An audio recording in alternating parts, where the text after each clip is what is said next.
What's up, Mike? Morning, guys. Over What's here. up, buddy? How's it going? What's Good. going on, buddy? How are you? Just how excited were you? You're the co-main event of this card. Was that something you were expecting? Obviously, pretty high-profile fight here with Kevin Holland, but how happy are you to get that slot in this event?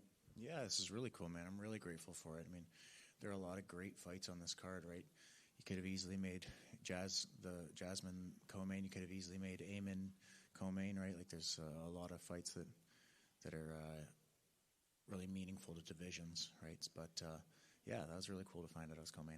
Were you expecting to fight someone like Kevin Holland next? Like, that's a pretty big name that you get to fight on this event. Yeah, I wasn't sure what I was going to get next, whether it was like another unranked guy who was close to the rankings, if I kind of have to fight one more of those before I get a ranked opponent, or someone, 12 to 15. But yeah, I was happy to get the opportunity to fight for a ranked position. Even though you're the co-main event, does this feel a bit different than the last Vancouver card? There was a lot of sort of expectations because you hadn't lost in the UFC. Like, how does the vibe feel sort of going into this event compared to last time? Well, last time was really unexpected, right? Like, I came out here to Vancouver being like, oh, man, I bet some of the fans will know who I am. That'll be cool. And then we went to the press conference, and, like, people were chanting my name and stuff. And I'm like, oh, I severely underestimated how many people are going to know who I am. Like, this is completely unexpected. Obviously, this isn't a pay-per-view, but, yeah, no, this is, I feel like another excellent opportunity, right? And just I feel so much more prepared for this second run at the rankings, right? Like, I'm way ahead of where I was a few years ago. I feel like my skill is considerably increased since then, and I've just kind of matured as a fighter, and I feel a lot more comfortable being here. It's not as much like, whoa, this is, it's not like, whoa, this is the UFC. It's like, I'm still grateful for this every time I get to come out here, and I'm like, damn, man, I'm co-main on a UFC card. Like, I got into this because I'm a fan of the sport, and I grew up like idolizing these guys. So getting to be co-main's awesome, but I feel a lot more prepared and almost kind of deserving of the opportunity now. I don't know if you've seen Kevin this week, but he's kind of known for his trash talk, and I may be wrong about this, but I don't think you've really had an opponent like that in the UFC. Is that something you're kind of anticipating, like even at the weigh-ins, like him, maybe getting in your face a little bit, because that's, he's a bit of a personality. Right, I haven't seen him this week yet. The last guy I fought, Charles Radke, talked a lot of trash beforehand, but not so much when we got in there. I don't know if if my opponent's been talking any trash so far. I assume when we're in there, he'll be talking a lot of trash, and kind of we prepared for that with my training partners, just talking trash all training camp when we're drilling, when we're sparring, having my mental coach cage side yelling at me during sparring and fight simulations and stuff. So I feel, very well prepared and comfortable to deal with that. Yeah, and just last one for me. Obviously, your brother Jeff making a name for himself, right? That obviously that clip was kind of everywhere. You're a guy that's got a lot of attention for what you've done in your UFC career. Was it kind of neat to see him get a lot of recognition for that? That I saw everyone posting that clip. Man, every time I watch one of their games, the LA Kings games, I feel like he's getting so much coverage, right? Like, I feel like the commentators are talking about him during the game. I feel like beforehand, I've watched multiple games where they're like doing segments on him, like, yeah, this kid's right on the bubble, but he definitely deserves to be here, and he's playing so much better this year. I feel like it's almost like a little bit of my Vancouver experiences are like last year and this year for him, where he got to the show at the end of the year and was playing well, but it might have felt like, whoa, this is the NHL a little bit. Whereas now he's like had all summer to train and work out and wrap his mind around it. And he seems like a lot more comfortable in there. Like, even talking to him, he seems a lot more relaxed about it. And the results are speaking for themselves. He's putting up points. He's getting in fights. He's being a big body out there. And, he's using his time wisely. Mike, I know you need to protect yourself in the octagon, but are you going to be having your head on a swivel for the walkout here? Yeah, man. This is whoever is responsible for this barricade, dude. Once is a mistake, twice is this. You're out to get me. We're not doing this again, man. Both those things down. Mike, right here. You mentioned prepping for Kevin Holland's talk with your training partners. Did any of them get you to crack?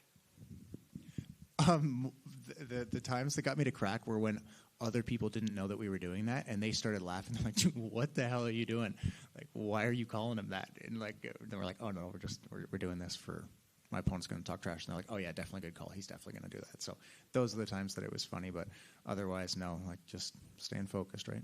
Good stuff. And, we talked to Jazz about this a little. There seems to be a lot of positive feedback about the Canadian fights on this card. There's some bangers and some meaningful fights as well. She's working her way to that title shot. Eamon's working his way to that title shot. You're working your way back to the rankings. Have you kind of seen this as another big step for Canadian MMA right now? Yeah, this looks like another great wave, right? Last time we were out here in Vancouver, we went 6-0. We had excellent performances, but now we get to even have even more meaningful fights on the card, right? Like they were all great performances, but now there's 3 ranked fights and 3 fights that have some pretty solid. They'll have an influence on the outcome of the divisions, right? So, yeah, it's really cool, man. It's awesome to see us all doing so well. And then this one that's completely unrelated to this card, but you used to fight at featherweight, and I'm just curious, like how much weight were you cutting for that? Because that seems crazy right now. Yeah, too much weight. I was also like a lot younger, and I've kind of always been like a late bloomer. Like I didn't hit 100 pounds till grade 10. Like I was a little kid. It kind of took me a while to like fully fill out and grow. So even when I first started fighting at 145, I was like 2 inches shorter, and I was a lot skinnier. So 145 actually made sense at the time, but the last 2 fights at 145 did not make sense. I just kind of kept growing and started wrestling, and body fills out a little bit. Yeah, it's nice not doing those cuts anymore, man. I mean, it's never fun cutting any weight, but those were nightmares. And then just last one for me. You have Jasmine, who you've shared a lot of cards with now. So what's it just like having someone to kind of go into the trenches with like that? Oh, it's awesome, man. We've been on several cards together. Even before we came back to Canada for fights, we shared a card in Las Vegas. It's awesome, man. Our saying is 2 weddings, right? Like it's, after a fight, depending on the result, people either treat you like you're at a wedding or you're at a funeral, right? It's like you get that energy in one of 2 directions. So we always say 2 weddings, but for us this time it's even more, right? We've got Kyle Nelson's a teammate of mine. He trains with Cruella and Helmegen at House of Champions, and he comes out to Niagara Top Team to wrestle and spar a little bit. And he's been a friend of mine for over a decade. And Kyle Prepelek's a fairly new friend of mine, but I like the guy. I'd never met him in person before, but I sent him a message, and I was like, hey, man, I'm looking to get ready for this fight in Vancouver. Last time, Mike, I need a solid southpaw. Will you come out and help me out? And he drove a few hours, came out. We beat the crap out of each other, and then he got in his car and left and just became friends. So, got a good group of guys to head into this fight with. He also comes out to Niagara Top Team now too and does some sparring with us. So it's a lot of good energy in the room. And then you show up fight week, and Eamon and the Jourdain brothers are here, and it's awesome, man. Mike, welcome back to Vancouver. We're seeing how you're in a hockey town. I have to take you back to the hockey realm. There was your brother with his fight that went viral, but also him scoring his first NHL goal. You're smiling about it. Share with the emotion for you, your family, to see him finally score that goal after him toiling in the minors for a bit. No, it's amazing, man. Like he scored a goal last year, but it got pulled back, right? And it was unfortunate because not only was it his first NHL goal, it was one of the coolest goals you're ever going to see scored, right? Like guy is deking somebody out, gets tripped, dives. It's like that Bobby Orr iconic, like he's in the air and still scores type goal. Like that's a once in a lifetime type goal. And unfortunately, his teammate was offside, so they, took it back. But this one, just a nice, deflection off the butt and in the net. But man, they don't ask how, they ask how many. And so stoked for the kid to get his first goal, and he got his first assist already this season. He's got a couple fights deep. It's like he came out hot. He's like, all right, man, I'm earning this spot on this team. I'm making my presence known, and I'm so proud of him, man. We've been texting and talking a lot throughout our camps, and just because he did his preseason camp, and then I'm in camp too at the same time, and it's funny, dude. Throughout our adult lives, it just feels like things keep happening in pairs together, right? Like. I fought on Contender Series the weekend that he made his first preseason NHL debut. And, crazy as it is, he is number 39 in hockey, and I finished my fight in 39 seconds. And it's like, dude, if you wrote that in a movie, you'd be like, this movie's corny. That stuff doesn't happen in real life. It's like, it's almost too good to be true. So to just feed off one another's energy right now is really special. did you guys have much of a sibling rivalry? Did you beat the snot out of each other as kids in the basement playing sock hockey or street hockey? We played a little played buckets a couple of times in the basement. Throw the hockey gloves and the hockey helmet on and throw your mouth guards in and kind of get after it. I'm a decent amount older than him, but as I mentioned, I was always like the runt of my year, and he was always like the big kid of his year. So I'm 5 years older than him, but the size difference wasn't that apparent. But even still, I wasn't picking on him too bad, but we got after it a couple of times. But it wasn't like a sibling rivalry, just age gap and stuff like that. But we are like really competitive. All my siblings and I are competitive, not necessarily directed towards one another, but we're like we all, none of us like to not have a good performance, right? So we're all digging deep. So feeding off each other's energy for sure. Okay, because you're big on the numbers, I was talking to Jasmine just about the average age for a women's UFC champion is 36. For men's, it's 33. I think we know somebody up there who's 33 years old as well. Why do you think it takes a UFC fighter or an MMA fighter a little bit longer to hit their peak, to become a champion, maybe as opposed to other sports where guys or women can hit their peak a little bit earlier, whereas we're looking mid-30s to late 30s in your profession? What do you think it is?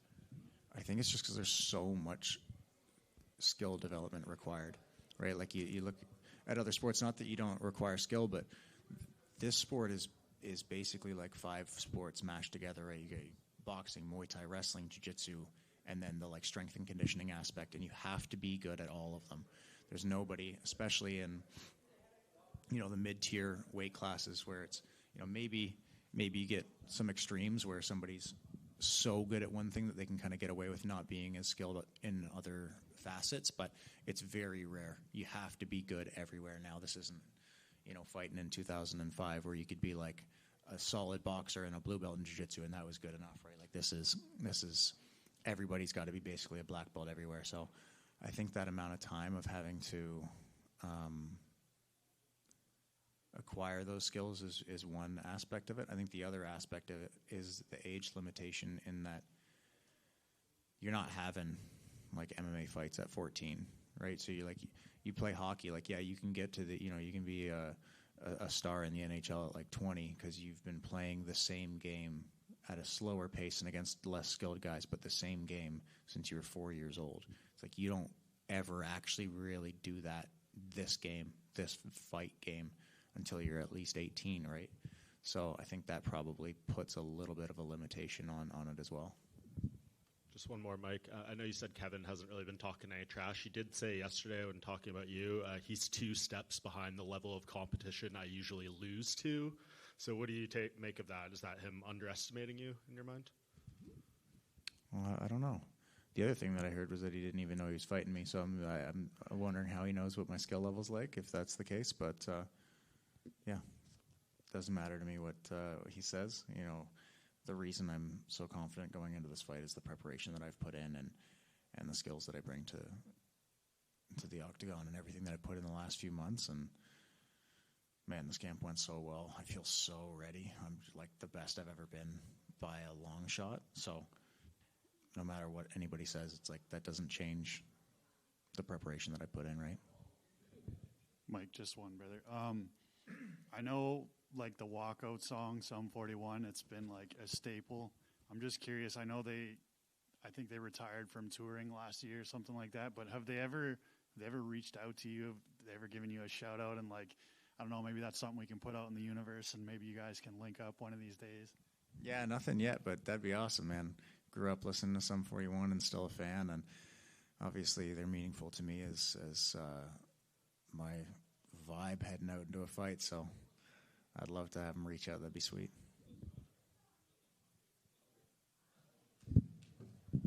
Thanks, guys.